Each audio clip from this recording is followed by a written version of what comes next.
buktikan bahwa aktif sebagai pembina di gugus depan. Betul nggak kakak membina? Betul nggak kakak pada saat latihan jadi pembinanya? Baik putra maupun putri. Nah itu akan didampingi sama pelatih di daerah kakak, di kuartab kakak. Jadi kakak setelah selesai itu membawa ijazah KMD sekarang, membawa buku narakarya, lapor kepada kuartab, nanti kuartab menugaskan korps pelatih, siapa pelatih yang akan mendampingi kakak. Betul nggak kakak jadi pembina pramuka? Kemudian di buku tersebut ada 19 administrasi gugus depan, dari mulai buku induk, buku inventaris dan sebagainya. Buku tersebut itu dibuatkan sama kakak. Nah, ketika kakak laksanakan, selesai narakarya 1, pengembangannya, maka kakak akan mendapatkan surat keterangan telah menyelesaikan narakarya 1. Kakak boleh ikut KML. Cuma ada persyaratannya ikut KML. KML nanti ketemu lagi narakarya 2. Kalau dulu hanya pengembangan saja, kalau sekarang ada namanya narakarya 1 untuk KMD, narakarya 2 untuk KML. Kalau kakak pengen jadi pelatih, ada KPD, yaitu Naratama 1 dan KPL Naratama 2. Jadi istilah pengembangannya, Kak. Jadi kakak betul enggak nanti membenahi di gugus depannya setelah KMD? Dari mulai latihannya, menjadi pembina pramukanya. Mutlak narakarya 1. Betul, Kak. Karena kalau kakak tidak melaksanakan narakarya 1, ketika orang lain sudah menyelesaikan, ikut KML, kakak tidak bisa ditolak. Yakin tidak ditolak. Karena berlakunya dari mulai 2010, masih baru, Kak. 2010 baru berjalan. Yang berhak untuk mengadakan KML. Dari kuartab, Kak. Kalau kakak sudah melaksanakan narakarya, mau ikut KML-nya di mana saja, bisa bebas. Kak. Kalaupun di Kota Bandung ada lagi, kakak bisa. Rekomendasi lah begitu ya. Betul, kakak misalnya di daerah kakak ada ikut, tapi catatannya tetap harus selesai narakarya. Setelah KMD ada KML lagi. Nah kalau itu belum tahu Kak, karena posisinya karena KMD di sini kan dari direktorat yang memintanya. Dari pendidikan. Betul. Ini kan dari direktorat, kebetulan tempatnya di Kota Bandung gitu. Mendapatkan ke KML. Nah kalau KML-nya silakan mereka merapat biasanya di kuartab masing-masing. Ada program KMD juga, ada program yang mengesahkan narakarya 1. gugus depan Kak. Gugus ya. Iya. Yang mengesahkan narakarya 1. Kenapa Kak? Narakarya itu sebetulnya sudah ditentukan dari aturan dari Kuartim Nasional. Semuanya sama, tetapi memang Kota Bandung sudah lebih dulu ada buku panduannya. Isinya sesuai dengan petunjuk penyelenggaraannya. Jadi kakak nanti ketika memiliki buku itu, bawa ijazahnya, datang ke Kuartab, kakak lapor, ingin menyelesaikan narakarya. Nanti dari Kuartab ditugaskan pelatih pendamping, namanya Kak, pelatih damping. Kakak akan didampingi sampai proses narakarya itu selesai. Nah ketika selesai, kakak mendapatkan surat keterangan, selesai narakarya, selesai, itu akan menjadi syarat kakak masuk ke KML. Nah untuk buku panduannya Nanti besok Kak. Tadi habis Kak, karena saya cuma ada berapa, 150, tadi udah rebutan, habis. Biar maksudnya gini, itu memotivasi ketika kuartab kakak di sana belum ada, jadi kita sudah siap. Jadi bisa bersamaan. Karena kemarin juga kakak, bagaimana saya di kuartab saya? Kuartabnya baru dibentuk. Nggak bisa diberikan foto itu. baru kami sebagai calon pembina pemula ini Ya. kira-kira pakaian mana yang Nah untuk pembina Kak, ada yang pembina Kak? belum? Oh itu. Pembina. Oh itu mah lapangan Kak. Penegak. Yang standar ya. Sebetulnya kalau di aturan itu bentuk seragam itu adalah PDH Kak, dan dinas harian. Kalaupun ada lapangan, contoh ini ada lapangan sebelah kiri, ini bisa dikembangkan sesuai kebutuhan. Jadi tidak mutlak harus begini, karena ini kalau disesuai di petunjuk penyeraan, ya lapangannya lihat di atasnya ada saku tapi pakai sleting ya. Itu atasnya gitu. Jadi itu sebenarnya sifatnya di visi dikatakan bahwa bisa dikembangkan kembali. Nanti kalau kakak pengen baju lapangan di kedai pramuka nanti di perkemahan juga ada. Kemarin habis. Bagian pembina ini situasional misalnya. Gimana Kak? Situasional. Bagian untuk apa nih untuk pembina? Untuk lapangan Kak. Kalau untuk PDH-nya seperti ini. Pakaian dinas harian. Kapan kita mendapatkan bisa Kalau buku lagi? besok. Buku narakarya besok. Sekaligus itu panduan kakak biar kakak melaksanakan. Ya kalau misalnya kakak bisa melaksanakannya dalam misalkan 1 bulan ya lebih bagus. Jadi kita sudah selesai tinggal lapor. Kadang kita dari jauh itu Bang ya, untuk mendapatkan pesan-pesan ini susah. Nah, saya informasi juga Kak. Di dalam gerakan pramuka itu kan ada peserta didik dan anggota dewasa. Nah, yang disebut anggota dewasa adalah pembina.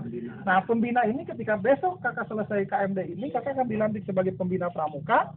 Atau misalkan kakak dari dulu pernah aktif di pramuka nih, dari dulu ada bukti fisik, misalkan dari mulai sertifikat perkemahan apa, misalkan Karang Pamitran atau jadi pendamping kegiatan, itu dikumpulkan Kak sebagai bukti ketika kakak bisa mendapatkan penghargaan. Penghargaan di gerakan pramuka, satu contoh misalkan ada yang namanya Pancawarsa 1. Pancawarsa 1 ini diberikan kepada seorang pembina sudah mengabdi selama 5 tahun. Itu secara otomatis kakak diusulkan dari gugus depan, diusulkan kepada kuartir ranting diusulkan kepada kuartir cabang, dari kuartir cabang diusulkan kepada kuartir daerah, kuartir nasional. Nah, ketika kakak mendapatkan itu harus ada buktinya. Contoh ini jasa KMB, iya jasa KMB. Tapi kakak punya dari sebelumnya ada sertifikat yang lain pramuka. Masuk sebagai bukti bahwa kakak tidak henti-henti aktif di gerakan pramuka. Misal kakak sudah 5 tahun dapatnya Pancawarsa 1, terhitung usia pembina kayaknya bukan peserta didik. Kemudian Pancawarsa 2 10 tahun 3, Pancawarsa sampai 9 Kak. Satu contoh di sini ada penghargaan nih. Ini Kak, maaf. Ini. Yang warna ungu. Itu adalah tanda penghargaan karya bakti. Di mana kakak contohnya di tempat bencana 14 hari, evakuasi bencana di situ tidak pulang selama minimal 14 hari. Seragam pramuka di sana. Ya, sebagai anggota pramuka itu bisa mendapatkan karya bakti langsung dari nasional Kak, disematkannya di Jakarta. Di sana saya kemarin dapat 2011. Saya dapat 14 hari simulasi bencana. Kemudian ada di sampingnya yang warna merah Kak. Itu Wiratama. Wiratama itu begini Kak, kakak bisa mendapatkan Wiratama ketika kakak misalkan mengendarai mobil nih. Tiba-tiba di depan ada kebakaran. Bantu. Kakak berhenti, secara serentak berhenti, langsung bantu kebakaran sampai beres. Kakak masuk media, ada bukti medianya, ada surat keterangan dari aparat setempat, silakan dimasukkan. Kuartir nasional kakak disematkan di Jakarta. Enggak mesti pakai pramuka kan? Yang penting kakak ada bukti sebagai anggota gerakan pramuka. Jadi secara sadar menolong korban itu sampai misalkan sampai sembuh. Itu akan. Kalau donor darah ke Jakartanya bisa ya. Nanti ketemu ada Ranti. berapa kali? Kalau bisa memang aturannya harus hewan gini bisa. Kenapa? Nggak boleh merah di sini, biru di sini. Nah, ada aturannya Kak. Ada aturan pemasak. Kalau itu kan tanda kebesarannya. Biasanya penggunaan itu digunakan pada saat hari besar, contoh upacara HUT apa gitu, hari peringatan Kemerdekaan. Nah, misalnya dipakainya semua begitu. Tapi kalau hariannya saya tidak pakai. Ada yang kayak tentara yang tanda harian, tanda jasa, yang warna merah kuning yang garis. Nah, itu disesuaikan dengan warna itu. Untuk urutan pemasangannya dari mulai tertinggi sampai yang terendah. Ini tertinggi. Kalau itu adalah lencana teladan Kak, yang kuning hijau. Rencana teladan ini diberikan kepada seorang anggota gerakan pramuka yang sudah menempuh pramuka Garuda. Jadi kakak misalnya di gugus depan, peserta didiknya sudah penegak Garuda. Kemudian dia bagus, potensinya luar biasa. Diusulkanlah sama gugus depan kepada kuartir cabang untuk mendapatkan lencana teladan. Langsung disematkannya sama SBY. Kalau yang kemarin sama Jokowi. Gitu. Oke kakak tadi gimana donor darah? Iya. Tapi kayaknya kalau donor darah itu mesti berapa kali kayak? Berapa kayak contoh Kak Weng, nanti ada mengatur namanya Kak Haji Weng.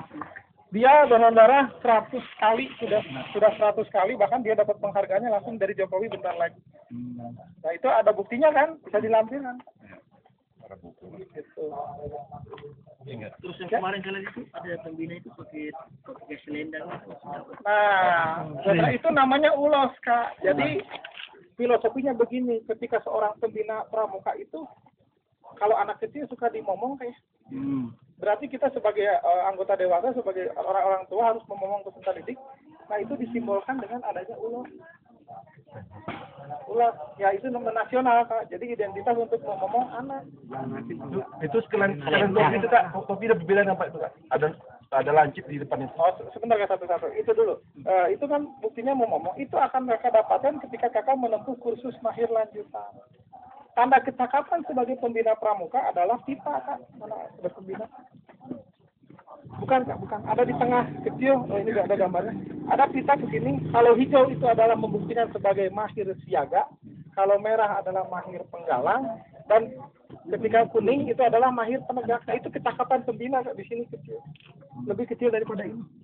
Saya nanti besok pakai gitu. Atau nanti pas acara penutupan saya pakai. Ada yang kuning, ada yang hijau. Jadi kemahiran kakak-kakak didapat dari pendidikan lanjutan. Kakak penegak berarti kuning. Gitu.